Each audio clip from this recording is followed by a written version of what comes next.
Poštovani gledatelji, dobar vam dan i dobrodošli. Zamislite sljedeću scenu: svečano postavljeni stolovi, čaše koje čekaju da budu ispunjene, cediljice sa imenima pažljivo poredane, piće raslađeno, sve spremno, domaćin u svom najboljem izdanju kao da dolazi Merkel, Putin ili pak Isus lično, a onda tišina i muk. Prazne stolice i jedno lice koje polako prelazi samouvjerenog u zbunjeno, zatim tužno, a onda tragično smiješno. Dobrodošli na najbizarniji politički banket godine, ili bolje rečeno najusamljeniju gozbu koju je Milorad Dodik ikada priredio, a koja se pretvorila u politički stand-up bez publike. Sve je bilo spremno osim gostiju, ni Bakir, ni Čović, ni Komšić, ni Konaković, čak ni onaj, molim vas lijepo, što uvijek dođe zbog ćevapa, ni njega nije bilo, a ova scena nije iz domaće humoristične serije, nije iz nekog crnog humora Tarantina. Ovo je stvarnost BiH politike gdje se najvažniji sastanak godine pretvorio u tihu večeru za jednog. Ali zašto nitko nije došao? Da li je to znak da je car ostao bez dvora ili je Dodik konačno shvatio da ga je politički savez koji je godinama gradio pustio niz vodu?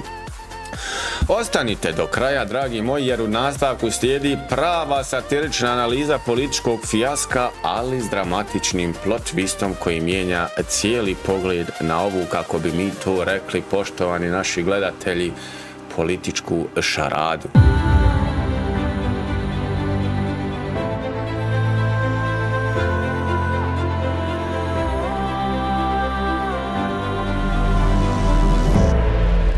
Milorad Dodik, poštovani gledatelji, inače predsjednik, premijer, domaćin, konobar i valjda jedini gost u isto vrijeme u ovom teatru, ovoga puta nije govorio o cijepljenju ni o strancima, čak ni o velikosrpskim narativima.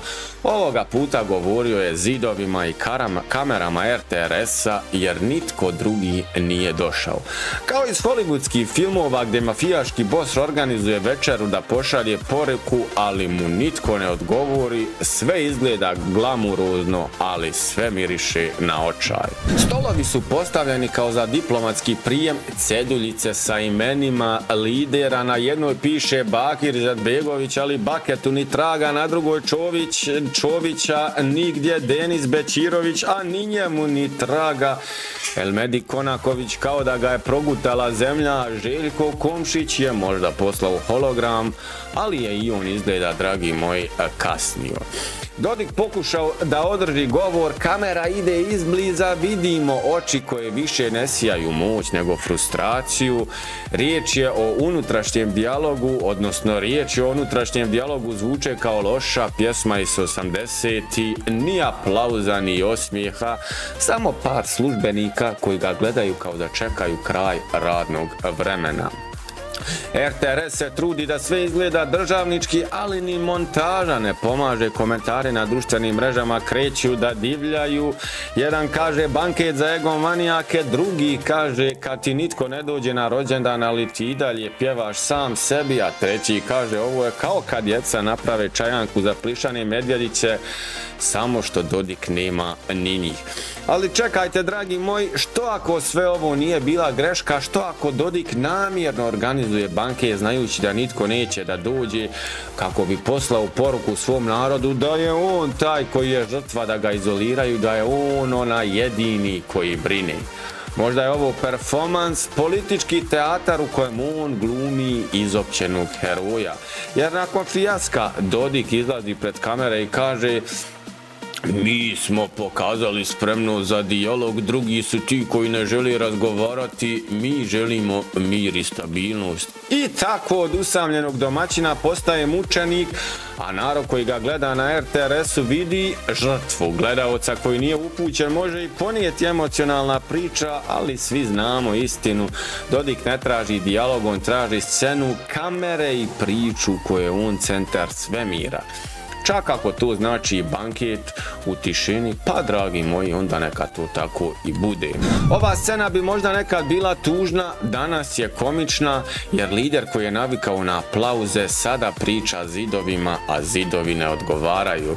Politički marketing Dodika polako postaje meme materijal, ono što je nekada bio ozbiljan pokušaj kreiranja RS države, sada liči na reality show jednog čovjeka koji odbija da prihvati stvarnost. A stvarnost je jasna, gubi podršku, gubi publiku i ono najvažnije, dragi moji, gubi narativ, jer dok narod jede s kraja na kraj, on postavlja stolove za unutrašnji dijalog u hotelima. Dok studenti napuštaju zemlju, on pravi scenografije za monologe, dok institucije propadaju, on servira čaše za one koji više ni ne žele da nazdrave s njim. Ali ti, da, upravo ti koji gledaš ovaj video, ti imaš moć da učiniš nešto.